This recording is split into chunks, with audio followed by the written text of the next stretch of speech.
迎回来，新闻大白话。我们来看看现在全球面临到川普这样子的一个震撼弹哦。央视呢，就是已经有反讽他了，因为美股他自己首先已经遭到屠杀。重挫了1600点哦，结果呢，这个川普还觉得挺好的呀。那这样子的一个美股大屠杀，结果川普讲说手术结束了，病人活下来了，觉得自己太棒了，好棒，美国要再次伟大了。殊不知大难临头了。那央视在讲说，病夫美国能不能活不知道，但是美股已经开始术后大出血了。那这样血洗美股之后，川普是怎么样呢？川普还不止觉得自己太棒了，他还要去打一下高尔夫球哦，所以他跑到了这个佛州迈阿密的高尔夫球俱乐部，这是沙国所赞助的一个高尔夫球比赛啊，他还去那边开心的打小白球，然后还告诉大家说，哎呀，这个现在这个时间点我会很忙的，怎么忙？因为好多人要打给我啊，全世界都想要跟我们谈协议啊，股市将会繁荣起来啊，我们来听听。First, we'd love to get your reaction, sir, to what's going on in the financial markets today. Well, I mean, it's to be expected. This is a patient that was very sick. We really inherited a terrible economy, as you know, with a lot of problems. 对，看起来他自我感觉相当的良好啊，他完全不知道，他做了些什么事情。现在全世界大家可能都夜不成眠了，只有川普一个人感觉自己这个绝佳状态。那再来，我们看到了美国的州长也批评了川普，说你根本不懂经商，现在美国要被你搞破产啦，你是不是还停留在80年代啊？每一位经济学家都会告诉你，这些政策是行不通的，你是要带着美国走向灭亡吗？所以这样自残式的关税哦，其实已经让美股哦。3大指数创下5年来的最大单日跌幅哦，纳指跌了5.7%啊，标普500跌了4.84%，道琼这个跌了3.98%哦，这个也是。特别是道琼指数啊，它是创下了2020 6月以来单日最大的跌幅啊。那当时那个情况、那个时空也是因为疫情哦，所以现在看起来，美股受重创，但是川普感觉好棒棒啊。那再来，美债的殖利率也是同样是重挫，已经到了这个今年以来的最低水准。同样的，在码头也是一团乱啊，因为一堆准备要出货的这些这个货运船哦，全部通通都喊卡，要么掉头哦，要么就是因为不知道开过去到底那个会不会反而还赔钱，所以大家全面的喊卡，接下来恐怕又要出现这个大震荡哦。那还有呢，这个美国的 GDP 现在也被预估恐怕要失血4000亿美元呐、如果各国开始产生报复，那后果影响更大。全球的贸易哦，现在会不会变成另外一个新的现象呢？玉渊谈天就讲了。接下来恐怕会变成全世界绕开美国来贸易，美国是把自己自绝于全球自由贸易之外哦。大陆的商务部也是强烈谴责，这是单边恫吓的做法，将会采取报复行动。那这样子的做法呢，其实像是美国新公民自由联盟也提起了诉讼啊，试图要阻止川普对于大陆进口产品征收关税，然后说川普已经超越了他的许可权。那 BBC 甚至讲。大陆的商品被美国课征了54%的关税哦，那这无疑会造成出口美国的陆气损失，北京会采取一些反制措施哦。那这其实最后的结果变成川普的举动会是送给这个习近平的一个礼物啊，因为很多人在讲说，这可能对于北京的影响是短空长多啊，就是接下来美国再次伟大恐怕并不见得能够发生哦。但是呢，这个美国接下来面临到的通膨或者是这些后果，或是经济衰退，恐怕是他们没有办法所承担的。那目前加拿大已经祭出了这个反制措施，说对于美国的一些汽车哦，要课征25%的进口关税。那还有呢，马克宏他也讲了，讲说这个重要的是未来的投资哦，过去几周宣布的投资哦，接下来要暂停一段时间，直到跟美国把这件事情理清楚，掰扯个明白。那首先我们来问一下亮哥怎么看？我觉得现在是在角力啦，就是说，我出口商要出货到美国，那这个关税成本由谁来承担呢？因为实际上是美国进口商要付关税，对不对啊？那这个钱由谁付？重点在这里啊。比如说你 BBC 这个报道太快了吧？你认为那个关税中国的出口商会自己承担吗？还是转嫁给美国消费者？我们随便举个例子，对啊，比如说 iPhone 啊，你 iPhone 就一定会涨价嘛，对，所以为什么苹果的股票大跌9% 嘛？他说可能一支6万到7万。是啊，是啊，7万，是啊，就是这样啊。那你认为苹果公司会自己吸收这个关税吗？还是转嫁给美国消费者？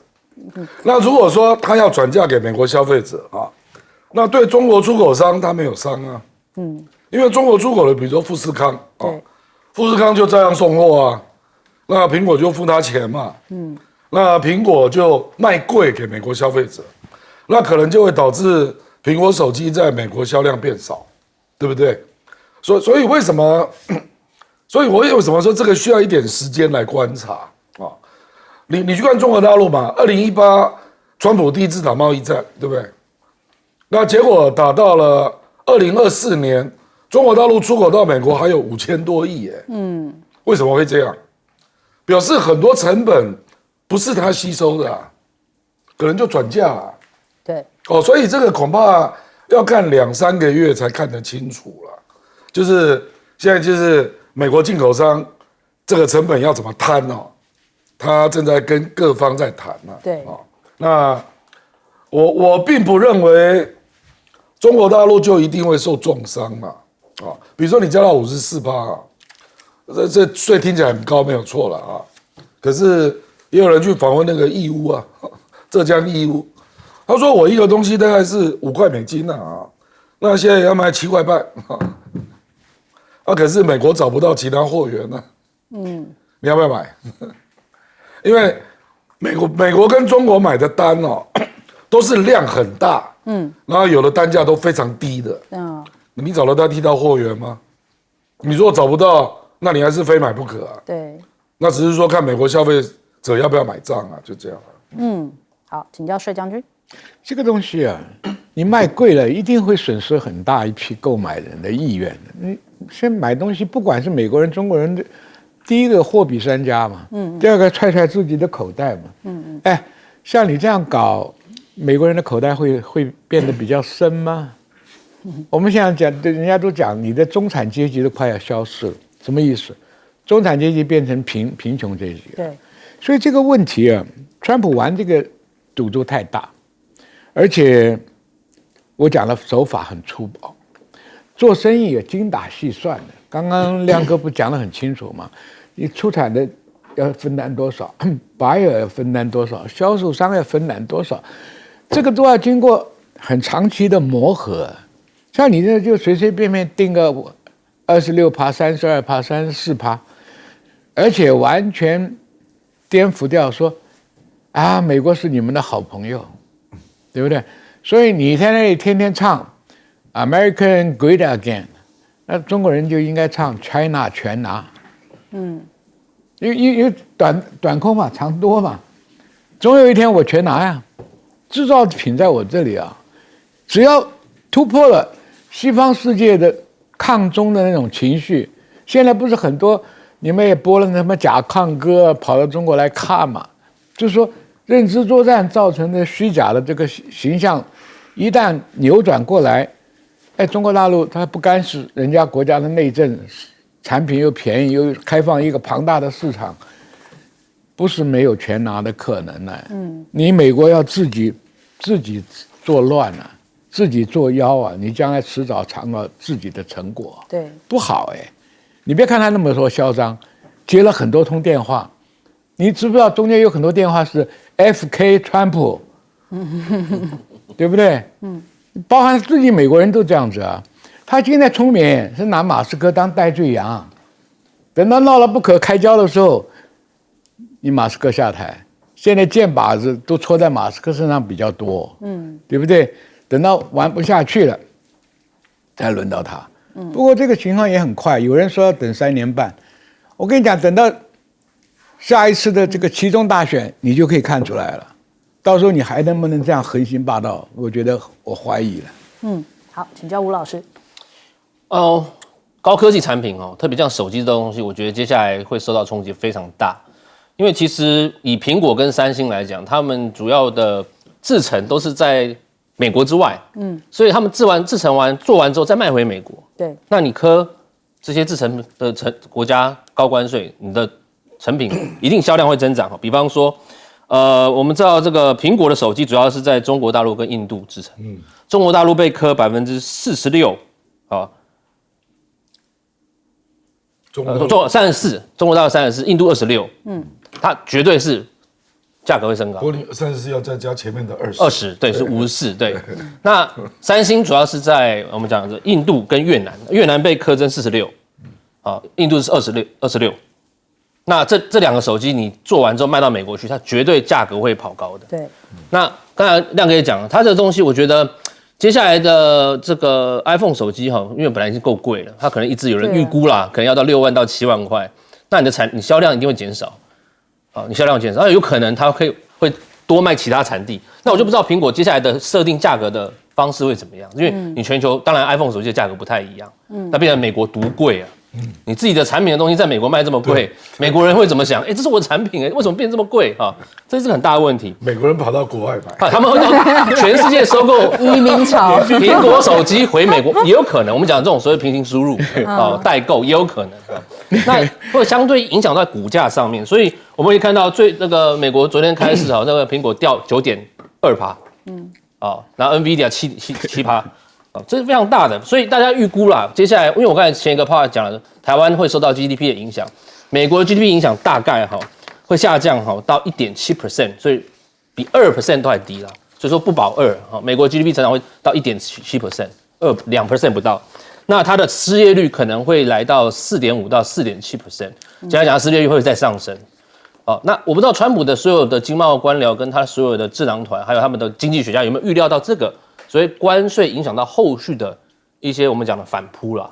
因为川普自己在记者会在讲，他不只是要 Make America Great Again， 他 Make America Wealthy Again， 他说我们要让美国再富有啊，还把他的帽子往下丢啊，对，那红色帽子往下丢啊，我们要再富有。问题是这真的会富有吗？我觉得非常吊诡。为什么？我们可以分析一个，就是其实全球在 WTO 的一个精神鼓励之下，我们讲降低关税壁垒、降低贸易壁垒，这是我们讲区域一体化的一个非常重要的精神。所以为什么会有 RCEP、CPTPP， 对不对？是。那后来美国说我不要 TPP， 我也不要 CPTPP， 但是在拜登时期他说我要什么？我要 IPEF， 对，理念相近的人，我要尽量来做一个贸易降低贸易壁垒降低这个关税。那结果川普反其道而行，所以我觉得接下来 IPEF 那些成员国，我觉得他们不会再这样跟美国搞，他们讲说我们要抱团取暖，所以未来的所有经贸的一体化会什么？譬如说XXX-1 ASEAN -1 是谁？美国。美国，因为它的关税那么高，你怎么跟他做一体化，对不对？所以接下来所有的 IPEF -1、CPTPP， 它本来就不在里面的，对不对？那所有的我们讲会签贸易协定自由贸易协定的国家，他们不管是地理相近性，或者是我们讲的贸易互补性，美国都不在这里面，因为它光关税。他就把你打趴了，就不玩了，所以美国慢慢会在所谓的这个区域一体化里面，会慢慢被淡出它被孤立掉。好，我们先休息一下，广州马上回来。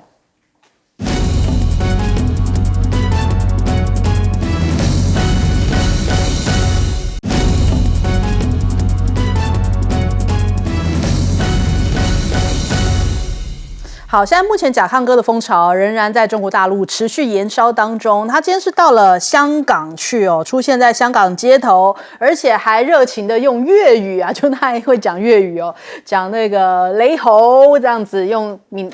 粤语在跟大家打招呼而且呢还打卡了印有这个 C 罗的双层巴士那他去到香港那边看熊猫，他主要是说本来要去成都看熊猫但是因为怕吓到了熊猫，所以成都那边就没有让他去看，他跑去了香港看那就看到那个2只熊猫，有熊猫妈妈跟熊猫小孩的互动，他觉得太可爱了，还说我可以买1只带走嘛。然后结果那个熊猫那边的这些工作人员就说恐怕是不行因为他昨天看了车很喜欢，就想要买现在看熊猫也想买不过他这一次呢，他真的是让这个中国大陆的这个一镜到底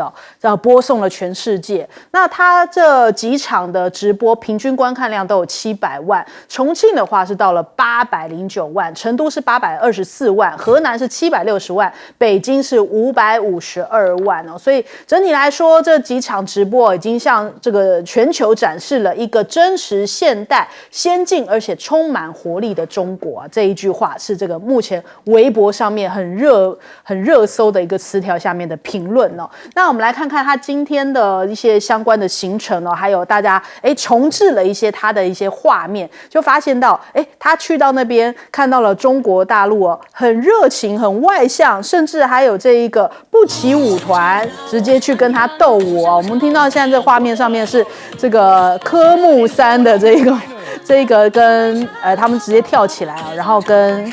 甲亢哥有一个互动啊。那再来就是甲亢哥这一次去到了中国大陆，本来去的时候好像有一点忧虑哦，就说去到中国大陆他也不太了解中国是怎么样子，所以他本来带着保镖去哦，一开始保镖就是好像严阵以待，任何人要靠近都要赶快这个阻绝哦，因为去到了像挪威他还被去扯头发，去菲律宾还有人去追他的车哦，但是到了中国大陆一开始的时候保镖是严阵以待，后来保镖自己也玩开了，就是觉得说现在中国大陆的这个治安挺好的哦，每个人上来都是跟他很热情的互动，但是也没有什么样的一些危险情况，所以后来保镖自己也在那边忙着拍风景啊，甚至还跟旁边的人聊天哦，所以人家说理解的以为是这个理解的知道是当保镖，不理解的以为他们是一起来旅游的朋友哦。那再来我们看看现在目前大陆的官方媒体甚至在报纸上面也抛出来，在头版就出现了甲亢哥哦。那标题就是说重庆的魅力让美国的网红很惊叹，他就吃辣的冰淇淋、理发，还有跟当地的这个重庆大妈一起跳广场舞啊，都展现出来。就是其实这个中国大陆的各方面文化也好，不论是科技啊，或者是一些接地气的，通通都是可以向世界来展示出来的。那我们另外看看这个弗里曼，他最近也去到了中国大陆哦。他是写世界是平的这一个作家，然后他是在纽时有专栏嘛。然后他说他看到了未来，但是他不在美国，那在哪里呢？他是看到了华为的明日世界哦。我们来看看下方这照片，非常漂亮，就像未来世界一样。他说这是华为在上海的练丘湖研发中心哦，花了3年多就建成了，有104栋单独设计的建筑，而且有修整整齐的草坪哦，像迪士尼式的单轨列车来连接，然后可以容纳3.5万名的科学家、工程师，还有其他的工作人员的实验室哦，提供了100家的咖啡馆，还有健身房，所以哇，这是给科学家一个未来城的那种感觉啊。那华为其实最近大家还有讨论，他们有一个管理层的这个大合照，结果在中间的不是任正非啊，任正非反而是站在最旁边，他们就笑称说被边缘化，其实不是哦，任正非每一年其实都是如此哦，他的惯例就是华为不是他一个人的华为，所以他都习惯是站在旁边的位置，也代表说华为其实很重视大家是一个团体作战，也很重视大家的福利啊。那再来，我们刚刚提到了说这个科技业啊，这个美国的7巨头面对到了关税哦，苹果暴跌了9.25%，市值蒸发了2500亿，变成了最大的受害者。也就是说，接下来 iPhone、iPad 跟 Mac 的主力产品全部都难以幸免。那有一些分析师就在讲啊，苹果1年的成本将会增加超过330亿美元，也就是说呢，几乎要把它的净利全部通通都吃光光哦。那接下来反应如果转嫁到消费者身上的话，像是 iPhone 16 Pro Max 的话，恐怕要涨到7.6万哦，原本是大概5.3万，一次涨2万多，大家能够承受吗？所以有专家讲川普要亲手毁了苹果，不知道贾伯斯会作何感想？我们先来问一下亮哥。甲亢真的很特殊啦，因为他粉丝有3700万。那因为以前这一类。因为大陆开放免签旅游好一阵子了嘛，对，可是从来没有出现过这样的直播，他直播可以长达到将近6个小时，对，比如说少林寺那一集直播大概1个多小时，那流量现在是将近500万，那因为他是长直播嘛，所以不太可能造假。对，你知道我的意思？对因为你如果短直播，你还比较可能造假，所以这个绝对是真的，所以我觉得他就是让大家看到真正的就是中国民众，然后中国的民众在干什么，那个景象，通通都是真的嘛，所以基本上就是把 CNN 给打扁了，就是大概从来没有一个人的影响力可以大到这样嘛，就是因为坦白讲做那个 Vlog 很少长直播搞到这样的，对，因为翟轩也是做 Vlog 可是你不可能这样拍啊，这个很累很累，人家有团队的，对了，他是2个保镖了，然后而且最重要是他从头到尾都用4K 拍的，对。所以非常的清楚很少人就是做影片是用直播方式，他是算第一个用直播这种长时间全程的一镜到底的这样子的方式。一般直播没有那么高档啊，对，没有那么高档，他这个几乎就是在拍影片，可是反正他本来在美国就有很多这种经验，那也在全世界旅游嘛，对，所以我觉得这个真的是帮中国大陆做了极大的宣传。就是突破了很多原来西方媒体想要主角你看不到的东西啦，而且他是不是都只去亮点他很多地方他都去，就不是都只去那个很有钱的地方，他很多地方他都去了因为我其实我每天都看所以我在观察他的直播，不过那个后空翻那个我就没办法了那美国，我觉得这次的关税战真的是惩罚了所有已经在国外布局生产基地的所有公司，他等于是要逼你回来。可是你去想比如说我是苹果公司美国现在人均已经7万美金了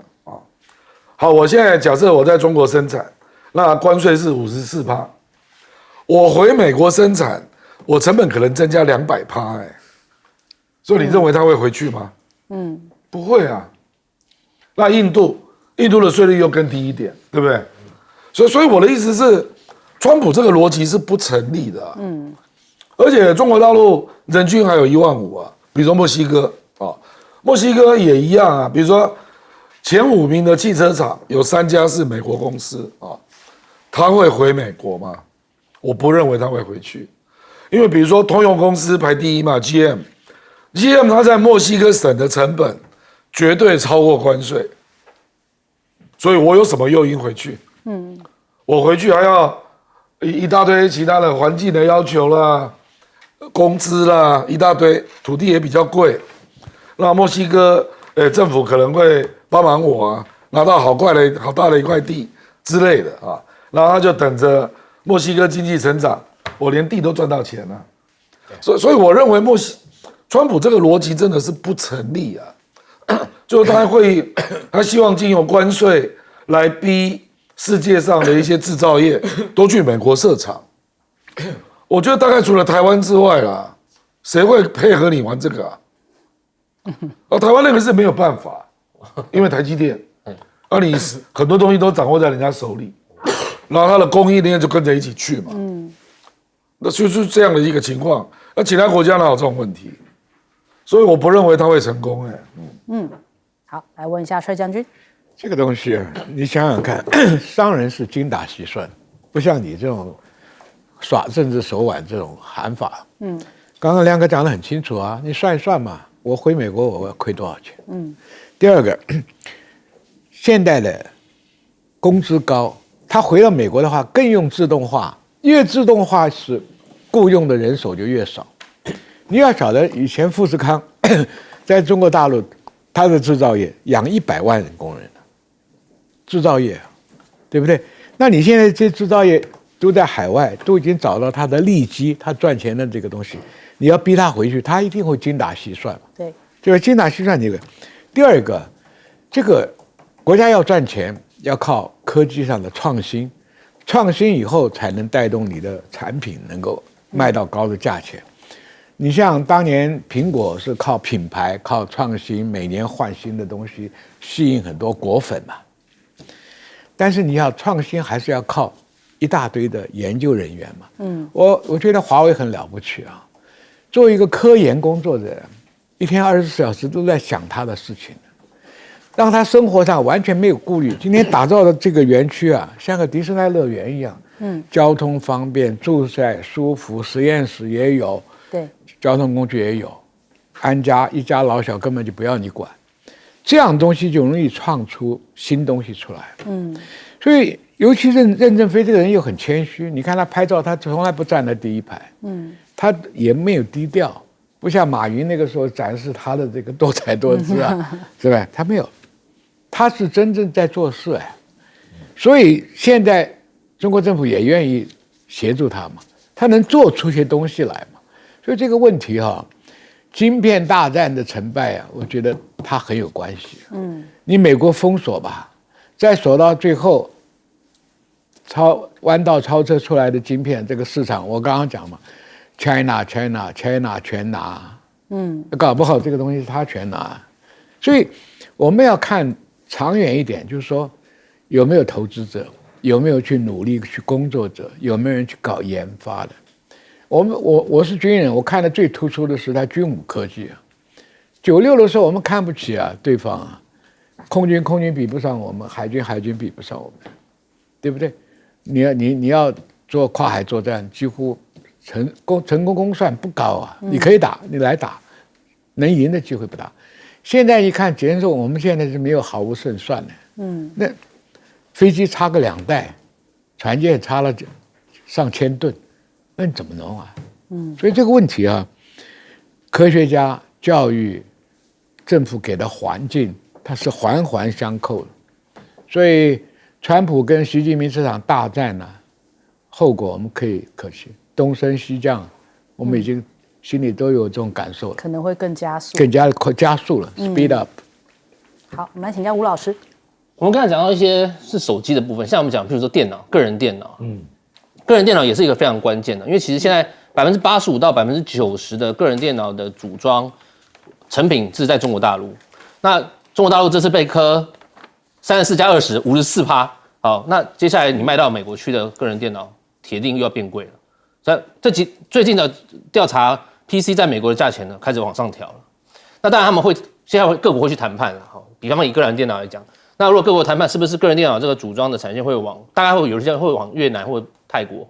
好，还有可能是缅甸去移，好，印度。问题是这些国家也被美国科关税，好，跑不掉。所以个人电脑坦白来讲，他们接下来哈也难逃哈，尤其在美国，个人电脑价格也会上涨。所以手机上涨了，个人电脑价格也会上涨。好，这没办法比。有人说哦 ，iPhone 手机这么贵，我不如买电脑。对不起，笔电跟个人电脑都会变贵。好，这是一个特色。伺服器啊，我们讲伺服器的 ODM 最主要来自于台湾跟越南，我们组装 L6的主板，然后再送到墨西哥去做 L10的主板，做完整个板哈，伺服器再卖到美国去。那因为它符合一个条件，是因为这个所谓这个板哈 L10主板哈，在墨西哥组完之后卖到美国是符合这 USMCA 免关税，所以基本上这一部分可能受到影响较小啦。但是呢，那可能接下来很多伺服器可能就往墨西哥去挤。好，因为要避免这个高关税嘛，所以伺服器的部分是这样子。但是刚才我们在讲了，基本上大部分其他产业哈，你说真的要立刻移回美国，第一个会有一些麻烦，跟我讲时间性，因为基本上你要把产线移哦，不是那么快，你又不是在玩电脑游戏，或是拔掉立刻可以撞到美国。对，比方说汽车零组件来讲好了，一个汽车零组件你要转产线，至少要半年到1年的时间，你要把原来厂撤掉，在新的地方再盖厂。盖厂你要不要土地？要不要水电煤？对不对？要人工啊，你要找啊，所以大概1年的时间，你才有可能完成这个所谓的拆撤啊搬迁。当年美中第一次贸易战的时候，大家也讲哦，要跟中国脱钩断链，所以中国的台商台企赶快供应链要撤掉。问题是有许多汽车这个零组件的 OEM， 他们撤不了啊，对啊，福特6核他们在里面的那个零组件，他们就撤不了嘛，对不对？所以这点是我们要去看的是接下来各个产业他们怎么样去应变，这是非常难的。特别是如果你说好产线移回美国，你遇到一个最大的问题，不是土地而已，也不是水电煤，还有个工会。对，好，你各个产业到了美国，你要开始盖生产线，你就面对工会的问题，还有环保，工会跟环保就是法令跟人工这2个问题，会让你的成本再往上添加。特别是我们知道之前为什么我讲说，我们其实都去美国产哈，就美国做，可你忘掉了，美国工会它有许多条条框框法令的问题，而且要照顾劳工。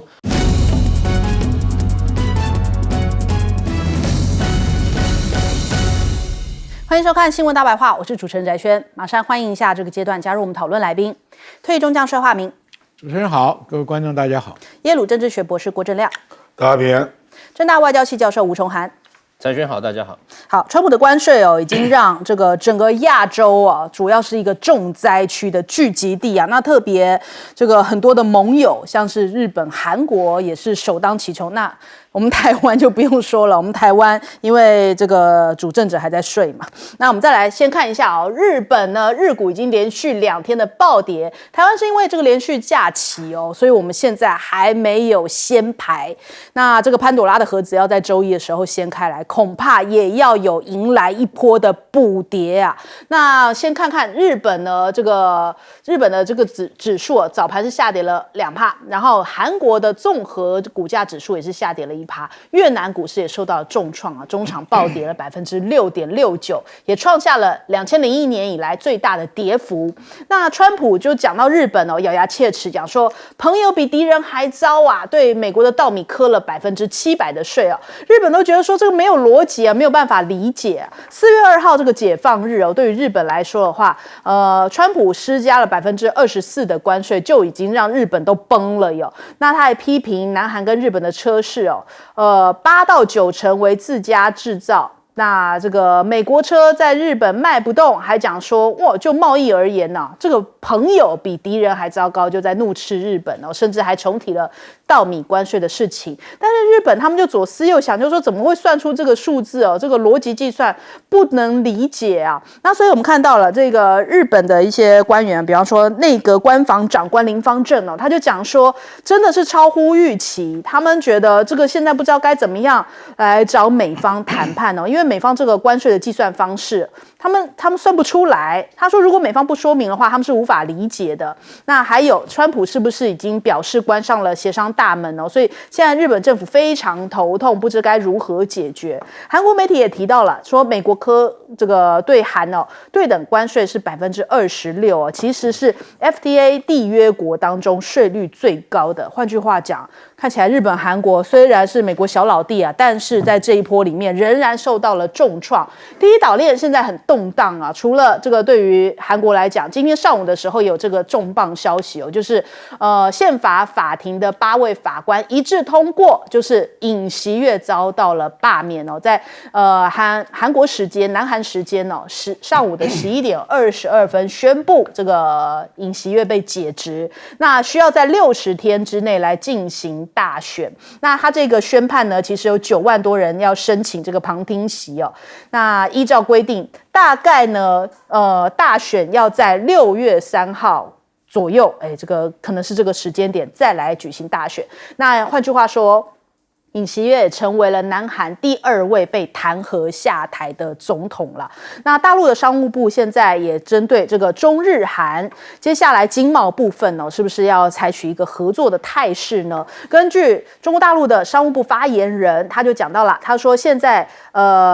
这场中日韩的会议是事隔5年再次召开，也体现3国经贸部门在当前全球经济不确定增多的背景之下要展现一起度过难关就是因为川普这样的一个重磅其实整个亚洲都受到影响。那日本的共同社也报道了，他说呢，这个中国国家主席习近平也计划在今年的下半年会访问南韩，看起来就会变成这个美日韩同盟关系可能要瓦解了，转而由经贸上面转向中日韩的一个合作关系。那再来这2天我们知道，这4月1号、2号的时候中国大陆进行了军演，就是这个海峡雷霆的军演嘛。除此之外呢，其实昨天上午的时候军事粉专这个 ADIZ 台湾 ADIZ 甚至还记录到在巴士海峡，美方的军机跟解放军的军机还发生了这个对峙主要是解放军的军机去拦截美国的军机。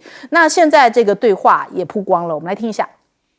This military aircraft, this is Chinese Navy warship. You have entered China's Taiwan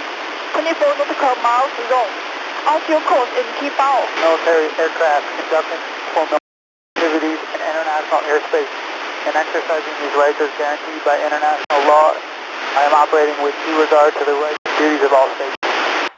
所以虽然看起来这个军演是在2号的时候宣布这个圆满落幕，这是解放军这个军方的一个说法，但是看起来周遭仍然是一个这个警戒的状态哦。那在这个海峡雷霆演习的时候，其实美国的印太司令正在上海跟大陆的军方会谈哦。那这个举行为期2天的军事磋商，根据路透社的一个报道呢，就是他们举行了一系列的会谈，然后美国的军方在周4的时候表示，主要是要减少跟中方的军舰一些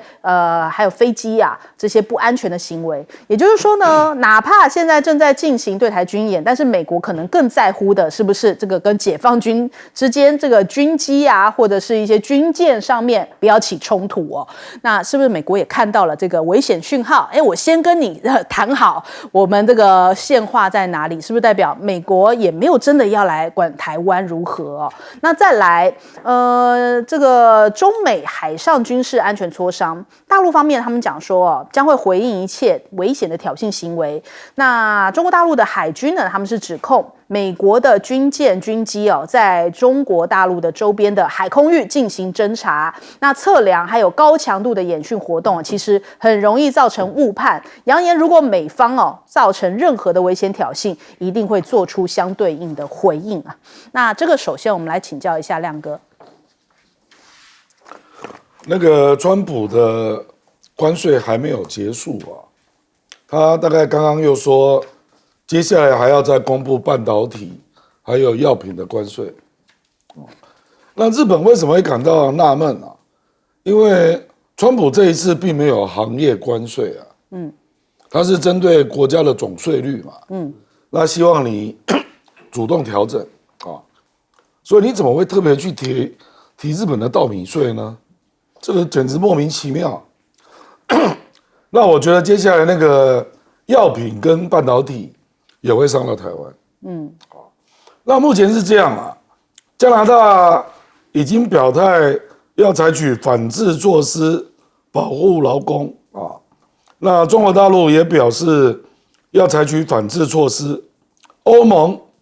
说要针对美国的科技公司还有金融服务业采取反制措施。那其他的亚洲国家还有了日本啦、英国啦，大概就是没有那么强烈了啊。那可是他们也现在具体讲说自己要干嘛的大概是越南啊、印度啦。那他大概是要调降一些进口税啊。可是我到目前还很少看到说愿意购买大量的美国的东西啦。这个方面我倒比较少听说啊，愿意调整自己的税率的，我认为会有不少国家啦，可能也会包括台湾啊。那我就不知道川普到底要得到什么东西啦，因为我目前看来，和那个我们讲比较大的经济体，就是中国跟欧盟嘛，我看起来是不可能买账了。那你如果扣除中国跟欧盟不让，那你几乎可以预期。出口到美国的东西一定会减少嘛，因为事实上昨天已经传出有越南跟从中国出发的到美国的货轮，被叫停，对，因为成本太高了，对，那有些人就觉得要再看一看啊，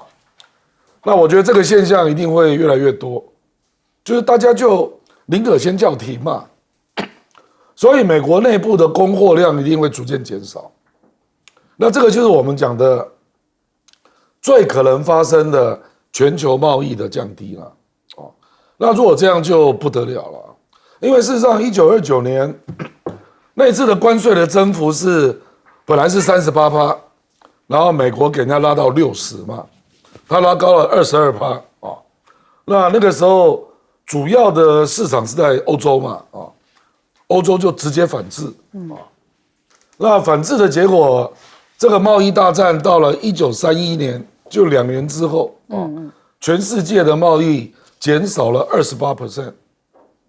那你就知道经济大萧条就开始了，就一大堆中小企业就倒掉啊，劳工失业啦，然后股票就暴跌嘛。那后来大家都知道结果嘛，就是纳粹的崛起嘛，哦，那罗斯福就是新政嘛。那我觉得这一次最重要的2个经济实体就是中国跟欧盟，那也看不出要让步的样子啊。哦，那川普不是讲吗？说你如果都不做回应，我就加码。我看你川普怎么加码。哦，所以我这种大话听多了啦。哦，那美国自己也是莫名其妙，比如说今天那个商务部长鲁特尼克说啊，你只要芬太尼停产，我关税就可以减20%。我觉得这个就跟儿戏一样啊！你这是什么商务部长啊？就胡说八道嘛。然后川普也说啊，只要 take off 卖给美国，我们就可以降关税。我跟你讲，你如果都是用这一种随便想到的就乱讲啊，我觉得中国根本就不会理他了，就是这样。好，来请教一下将军。他不是不想理他，人家根本不想甩你。这个问题啊，今天这个世界大乱已经开始了。我跟你讲，大家都觉得，哎呀，世界大战离我们还远。我告诉你，1次大战爆发的原因是微不足道啊，一个没有权势的大公被刺杀，很多国家就搅进来。问题在哪里？就是说，晕染的环境啊，这个仇恨值跟这个互相利益上的纠葛，就是埋下战争的伏笔。就好像你在一个房间里面堆满了柴火，又撒上了汽油，你还在那边抽烟丢烟头，这就是我觉得不是好现象。这个关税大战刚开始，所有美国跟盟邦的关系已经开始裂解。那中国大陆也借这个机会忍受关税的痛苦，一方面也拉拢凡是被美国制裁的这些国家。所以川普表面上每天他的那个发言我看了嘛，今天讲，哎呀，你看谁是谁又供应了几十亿美金，增加了1500个工作岗位，哪个国家又给我什么啊？台积电又来了，讲了一大堆，他就是在安心，哎，美国老百姓下一波就是通货膨胀，你们忍耐一下，美国的未来是美好的。问题是，你真的挨得过这一关吗？我跟你讲，通货膨胀是一定的啦。那各国的反制一定是精准的打在你比较痛脚上嘛？那你的，我不相信你共和党还能够维持在马上要来的期中大选呢。这个问题，